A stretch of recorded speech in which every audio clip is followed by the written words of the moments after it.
The lunchtime rush at Jackson's Diner was like any other Thursday afternoon. Plates clattered, coffee cups steamed, and the air buzzed with chatter as people tried to squeeze in a quick meal before heading back to work. But at the corner table, sitting quietly with a worn leather purse by her side, was Mrs. Evelyn Carter, a soft-spoken black woman in her late 50s. Her face held the grace of someone who had seen much in life, someone who carried both pain and pride with elegance. She wasn't here to cause trouble. All she wanted was a simple lunch before heading home to prepare for her son's arrival.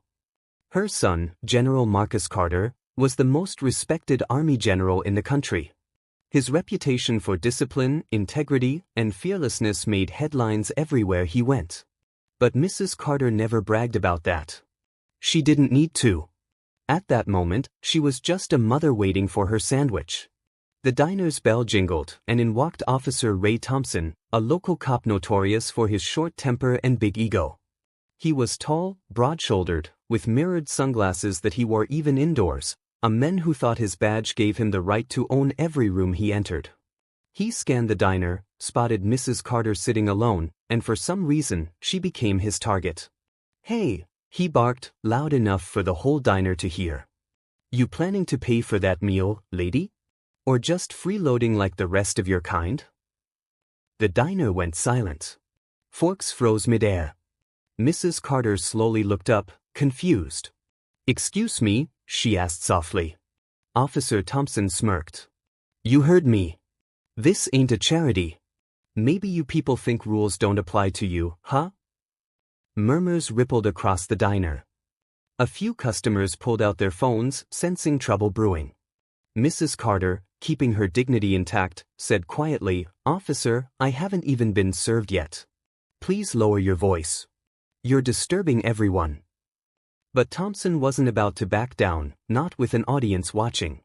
"Don't tell me what to do, lady," he snapped, stepping closer. "I know your type.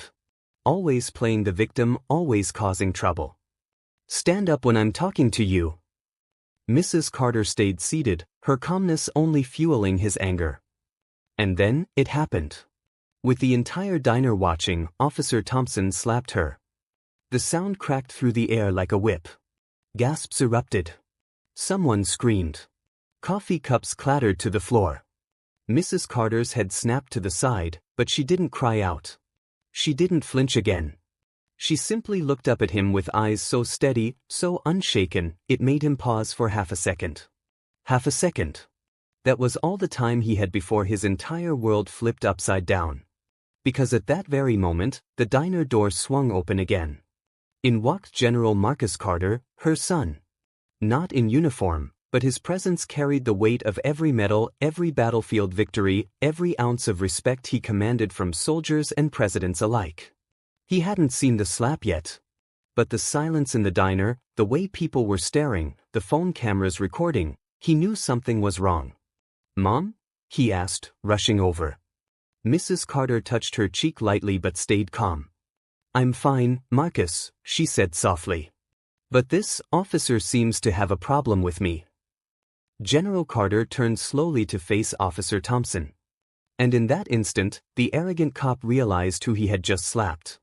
Not just any woman. Not just any mother. The mother of the most decorated army general in the country. The color drained from his face. I didn't know," he stammered. But it was too late. Because General Carter wasn't yelling. He wasn't throwing punches. No, his calm, deadly quiet voice was far worse. "Name. Badge number. Department," he said coldly. "Sir, I. Now." Thompson's hands shook as he rattled it off.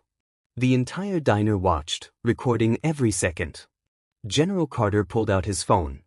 "This is General Carter," he said when someone picked up. "I need the chief of police at Jackson's Diner. Now. And internal affairs. Full investigation. Effective immediately." The diner erupted in whispers. Thompson's knees almost buckled. Within 15 minutes, squad cars pulled up. The police chief himself walked in, sweating bullets.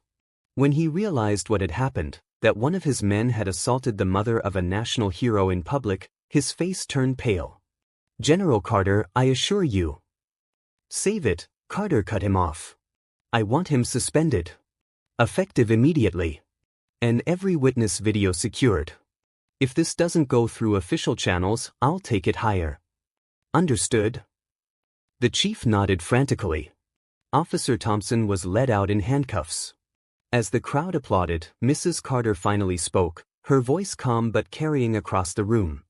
Respect, she said, looking around at everyone, is not given because of rank or title. It's given because you recognize the humanity in others. Remember that. General Carter guided his mother out of the diner as people clapped, cheered, and some even wiped away tears. The video hit social media within the hour.